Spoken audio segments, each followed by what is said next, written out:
విజయవాడలో ఒక 3 బిహెచ్కే లేదా 4 బిహెచ్కే ఫ్లాట్ చూస్తున్నారా? అయితే ఇది బందర్ రోడ్ కి దగ్గరగా ఒక మంచి ప్లెజెంట్ లొకేషన్ లో సేల్ కి వచ్చిన గేటెడ్ కమ్యూనిటీ ప్రాజెక్ట్. ఇంకా ఆలస్యం చేయకుండా కింద డిస్క్రిప్షన్ ఉన్న కాంటాక్ట్ నెంబర్ కి వాట్సాప్ కాల్ చేయండి. Welcome to icon politics. నేను మీ హరిత. చంద్రబాబు గారి తమ్ముడు రామ్మూర్తి నాయుడు గారు మృతి చెందడం జరిగింది.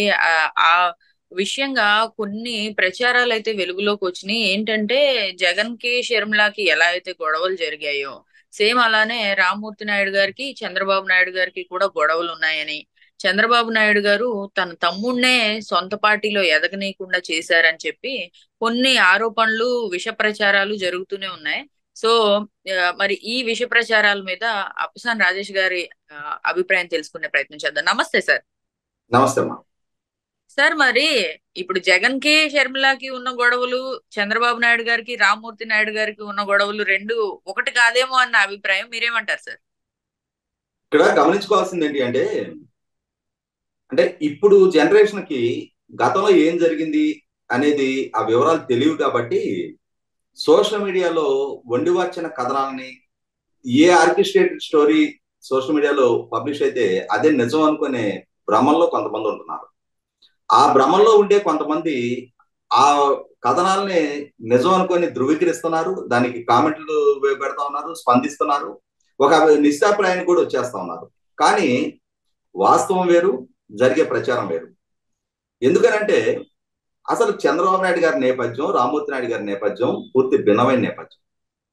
చంద్రబాబు నాయుడు గారు ఆయన కుటుంబ వారసత్వంతో రాజకీయంలో ఎదిగిన వ్యక్తి కాదు. ఆయన వెంకటేశ్వర యూనివర్సిటీ విద్యార్థి సంఘ ఎన్నికల్లో నెగ్గిన విద్యార్థి నాయకుడిగా ఉండగా ఆయన నాయకత్వపు లక్షణాన్ని గుర్తించిన కాంగ్రెస్ పార్టీ 1978 ఎన్నికల్లో ఆయనకి 28 సంవత్సరాల వయసులో ఆయనకి చంద్రగిరి టికెట్ ఇచ్చి పోటీ చేయించడం జరిగింది. తన 28 సంవత్సరాల వయసులో ఆయన శాసనసభ్యుడిగా ఎన్నికయ్యారు. 1980లో ఆయనకు 30 సంవత్సరాల వయసులో ఆయన ఆంధ్రప్రదేశ్ రాష్ట్ర మంత్రిగా పదవి బాధ్యతలు చేపట్టారు. అలా మంత్రిగా ఉన్న చంద్రబాబు నాయుడు గారికి ఎన్టీ రామారావు గారు అమ్మాయిని ఇచ్చారు. ఎన్టీ రామారావు గారు అల్లుడిగా చంద్రబాబు నాయుడు గారు రాజకీయ ప్రస్థానం మొదలయ్యింది అని చెప్పని ఇప్పుడు జనరేషన్ లో కొద్దిమంది భావిస్తూ ఉంటారు. కానీ అటువంటి అంటే ప్రచారాలు చంద్రబాబు నాయుడు గారు, ఎన్టీ రామారావు గారు లేకపోతే ఆయన స్థాయి ఎక్కడ అని అనుకునే వాళ్ళకి వాస్తవాలు తెలుసుకొని తీరాలి. 1980 మంత్రిగా బాధ్యతలు చేపట్టిన చంద్రబాబు నాయుడు గారు 1983లో తాను కాంగ్రెస్ పార్టీలోనే కొనసాగుతూ ఎన్టీ రామారావు గారు తెలుగుదేశం పార్టీ ఏర్పాటు జరిగిన తర్వాత కాంగ్రెస్ పార్టీకి వెన్నుపోటు పడవక కాంగ్రెస్ తరఫునే పోటీ చేశారు. తాను ఓడిపోబోతున్నానని చెప్పని తెలిసినా కూడా తర్వాత ఎన్టీ రామారావు గారు 1983లో అధికారంలోకి వచ్చిన తర్వాత కుటుంబ సభ్యుల ఒత్తిడి మేరకు ఆయన 1983లో తెలుగుదేశం పార్టీలోకి రావడం జరిగింది. రామ్మూర్తి నాయుడు గారిది ఇటువంటి ప్రస్థానం కాదు. రామ్మూర్తి నాయుడు గారు చంద్రబాబు నాయుడు గారు తెలుగుదేశం పార్టీలో కీలక స్థాయికి చేరిన తర్వాత పార్టీ ప్రధాన కార్యదర్శిగా కొనసాగుతున్న సందర్భంలో చంద్రబాబు నాయుడు గారి సోదరుడిగా 1994 ఎన్నికల్లో చంద్రగిరి నుంచి టికెట్ దక్కింది ఆయనకి. అంటే అక్కడ 1994 ఎన్నికల్లో రామ్మూర్తి నాయుడు గారికి టికెట్ దక్కడం అనేది చంద్రబాబు నాయుడు గారి ఆశీస్సులతోటే సాధ్యపడింది. 1994లో ఆయన తెలుగుదేశం పార్టీని శాసనసభ్యుడిగా నెగ్గారు. 1999 ఎన్నికల్లో ఆయన అదే చంద్రగిరి నియోజకవర్గంలో మరొకసారి పోటీ చేసి ఓడిపోయారు. ఇక్కడ గమనించుకోవాల్సింది ఏంటి అంటే విభేదాలు పొడచూపింది 2004 నాటికి. ఆ 2004 నాటికి విభేదాలు పొడచూపడానికి కూడా ప్రధానంగా దారితీసిన కారణం ఏంటి అంటే అప్పటికి తెలుగుదేశం పార్టీలో తెలుగు మహిళా అధ్యక్షురాలుగా కొనసాగుతున్న రోజా గారిని చంద్రగిరి నుంచి పోటీ చేయించాలి అని చెప్పని చంద్రబాబు నాయుడు గారు నిర్ణయం తీసుకున్నారు. 94, 99 2 సార్లు తాను పోటీ చేసిన నియోజకవర్గంలో తాను కాకుండా రోజా గారి అభ్యర్థిత్వాన్ని ఖరారు చేయడాన్ని రామ్మూర్తి నాయుడు గారు జీర్ణించుకోలేకపోయారు. ఇక్కడ గమనించుకోవాల్సింది ఏంటి, తన కుటుంబ సంబంధాల కన్నా తన పార్టీలో మహిళా అధ్యక్షురాలుగా కొనసాగుతా ఉన్న రోజా గారిని రాజకీయంగా పోటీ చేయించడానికి చంద్రబాబు నాయుడు గారు ప్రాధాన్యత ఇచ్చారు. అక్కడ తన తమ్ముడే కదా తను అర్థం చేసుకుంటాడని చెప్పని ఆయన భావించారు. కానీ ఈ రామ్మూర్తి నాయుడు గారిలో చెలరేగుతున్న అసంతృప్తిని ఎన్కాష్ చేసుకుంటూ రాజశేఖర రెడ్డి గారు ఆయన కాంగ్రెస్ పార్టీలో చేర్పించుకొని చంద్రబాబు నాయుడు గారి మీద విమర్శలు ఎక్కుపెట్టించారు. అంటే కుటుంబాలలో చిచ్చు పెట్టుతున్నారు అని చెప్పని వాళ్ళ శర్మ గారు జగన్మోహన్ రెడ్డి గారి విభేదాల నేపథ్యంలో జగన్మోహన్ రెడ్డి గారు పదే పదే మాట్లాడుతున్నారు కదా, దానికి ఆద్యుడు రాజశేఖర రెడ్డి గారు. చంద్రబాబు నాయుడు గారి మీదకి వాళ్ళ తమ్ముడిని ఉసుగొల్పింది, అదే సందర్భంలో లక్ష్మీపార్వతిని ఉసుగొల్పింది కూడా రాజశేఖర రెడ్డి గారు. గతంలో నీవు నేర్పిన విద్య నీరజాక్ష అని ఒక పదం వాడి ఒక ఆర్టికల్ రాశారు చంద్రబాబు నాయుడు గారి మీద ఒక పత్రికలో. మరి ఇప్పుడు ఈ పదం వాళ్ళకే వర్తించినట్టుంది కదా సార్. మరి వాస్తవం అది. ఇప్పుడు ఇవాళ చరిత్రను మనం ఆల్టర్ చేయలేము. మనం రేపేం తింటాము అనేది, రేపు మనం తినేదాన్ని మనం మార్చుకోవచ్చు, రేపు మనం కట్టుకునే బట్టలు మార్చుకోవచ్చు, రేపు మనం ఎన్ని గంటలకు నిద్ర లెగుస్తాం, ఎన్ని గంటలకు పడుకుంటాం అనేదాన్ని మార్పు చేయొచ్చు. కానీ నిన్న జరిగిందని మనం మార్చలేము. నిన్న జరిగింది చరిత్ర. ఇది మొత్తం నేను చెప్పిన అంశాలన్నీ కూడా చరిత్రలో జరిగిన వాస్తవాలు. 2004లో ఖచ్చితంగా రామ్మూర్తి నాయుడు గారు చంద్రబాబు నాయుడు గారితో విభేదించింది వాస్తవం. అది రాజకీయపరమైన అంశం. తెలుగుదేశం పార్టీ తరఫున రోజా గారికి ప్రాధాన్యత ఇవ్వటాన్ని జీర్ణించుకునే పరిస్థితులు ఆయన విభేదించింది వాస్తవం. ఇవాళ అన్ని విమర్శలు చేస్తా ఎంత పేటరేగిపోయి టపాసులు కాల్చే దాకా వచ్చేసారు. మరి ఈ దీన్ని గుర్తించకుండా ఇక్కడ జరిగింది ఏంటి అంటే, ఆ తర్వాత మరి 2009 ఎన్నికల దాకా కూడా రామ్మూర్తి నాయుడు గారు రాజశేఖర రెడ్డి గారితో లేరు.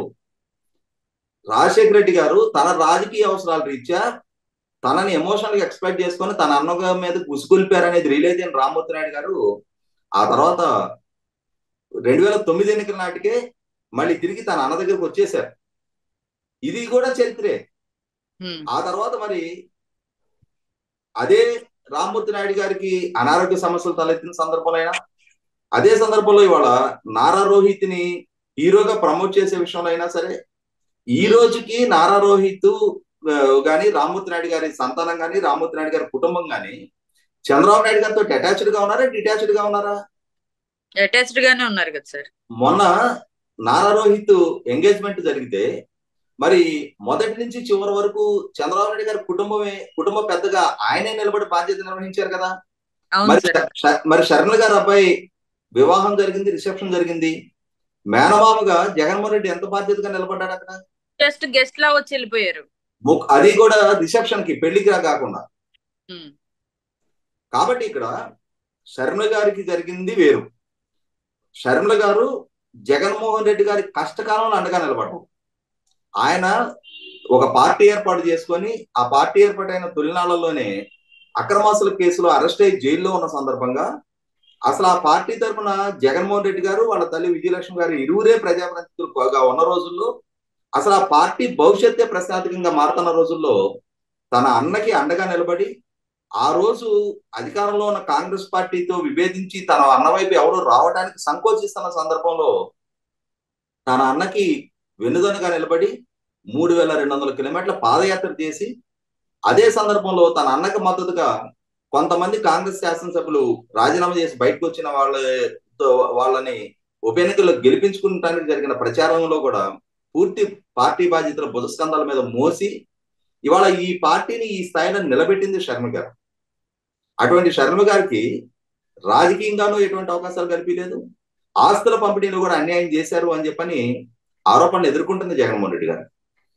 అదే జగన్మోహన్ రెడ్డి గారు తన చిన్నాన్న వివేకానంద రెడ్డి గారి హత్య కేసు సూతదారులు పాతదారులు అని చెప్పని సిబిఐ నిర్ధారించిన వ్యక్తులను కాపాడుతున్నది వాస్తవం. అదే అంశం గురించి తన చిన్నాన్న కుమార్తె కూడా ఇవాళ వీధికెక్కి పోరాడే పరిస్థితులు సృష్టించింది జగన్మోహన్ రెడ్డి. ఇటువంటి నేపథ్యం చంద్రబాబు నాయుడు గారికి నారా రామ్మూర్తి నాయుడు గారికి లేదే. రామ్మూర్తి నాయుడు గారు చంద్రబాబు నాయుడు గారి రాజకీయ భవిష్యత్తు మొత్తాన్ని బుధస్కంధాల మీద మొయలేదే. చంద్రబాబు నాయుడు గారి ఆశీస్సులతో రామ్మూర్తి నాయుడు గారు ఎదిగారు. మధ్యలో 2004 ఎన్నికల్లో అభ్యర్థిత్వం ప్రాతిపదికగా విభేదాలు వచ్చినాయి వాస్తవం. ఆ తర్వాత అనంతరం మధ్య ప్యాచప్ అయింది వాస్తవం. ఈ రోజుకి ఆ కుటుంబాల మధ్య అదే సఖ్యత, అన్యోన్య అనుబంధం కొనసాగుతున్నది వాస్తవం. కానీ జగన్మోహన్ రెడ్డి గారికి వాళ్ళ చిన్నాన్న కుటుంబంతో ఎటువంటి పరిస్థితులు ఉన్నాయి, తన సొంత చెల్లెలతో ఎటువంటి అనుబంధం ఉంది, తన తల్లి ఏ విధమైన లేఖ రీసెంట్ గా రాశారు అనేది కళ్ళ ముందు కనిపిస్తున్న నేపథ్యంలో ఈ రెండు సంఘటనల్ని పోల్చి ఒకటే ఘాటిన కట్టే ప్రయత్నం చేయడం అనేది 100కి 100 పాళ్ళు అసత్య ప్రచారాన్ని సత్యంగా భ్రమింపజేసే ప్రయత్నమే. Yes sir. అంటే కుటుంబ బంధాల పరంగా కూడా జగన్మోహన్ రెడ్డి ఏ స్థాయిలో ఉన్నారో ఇక్కడ ప్రజలందరూ గమనించాలి. ఈ అంశంతో పోల్చి చూసినా సరే, చూసిన వ్యక్తులు కూడా.